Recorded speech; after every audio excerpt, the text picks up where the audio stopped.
خاتون بھی اپنے جو بھی ادھر سے نکل رہا ہے، جتنے بھی ذخائر ہیں ان کے اوپر اپنے اختیارات مانگ رہے ہیں، بلوچستان والے بھی یہی مانگ رہے ہیں، تو یہ پاکستان کے سارے وسائل جا کدھر رہے ہیں؟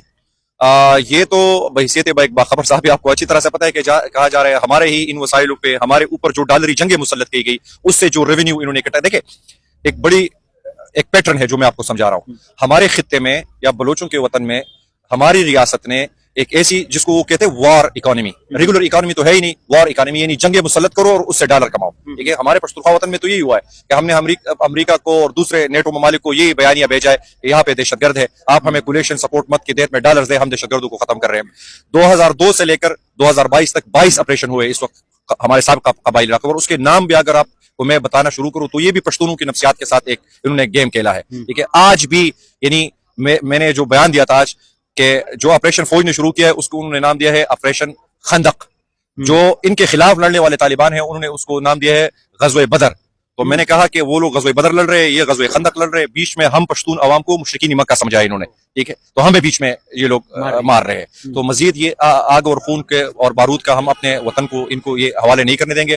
آپ کو دیکھیں بہت بڑی اپرائزنگ ہو رہی ہے اس وقت. پورا پشتونخوا وطن، وہ کسی بھی سیاسی جماعت سے کسی کا بھی تعلق ہو، لیکن ہم اپنے وطن کے امن اور یہ بھی جو آپ نے ابھی کہا کہ اپنے وطن کے اوپر جو اللہ نے ہمیں نعمت دی ہے، یہ نہیں ہے کہ ہم یہ کہتے ہیں کہ ہمیں سارے دے دیں. ہم یہ کہتے ہیں کہ اس پہ ہمارا آئینی حق تسلیم کیا جائے. مطلب آپ کے گھر میں کچھ نکلا ہے، سونا نکلا ہے، تانبا نکلا ہے، چاندی نکلی ہے، وہی 10% 20% کوئی آپ کے بچے کو بھی دینا ہے. سب سے پہلے تو آپ کا گھر ہے، پھر اس کے بعد ریاست اس کو یوٹیلائز کرے. اس کو چائنا کو بھیجنا ہے، امریکہ کو بھیجنا ہے، کینیڈا کو بھیجنا ہے، یورپ کے کسی مملک کو بھیجنا ہے. عوام کو اعتماد میں لے کے ہونا چاہیے جس کو بھی. بالکل، دیکھیں سب سے بنیاد ہمارے پشتونخوا وطن کی ایک خوبی ہے جو باقی پاکستان میں کہا بھی نہیں، اور وہ زمین کے حوالے سے کہ ہمارے فٹ زمین کا بھی مالک متعین ہے.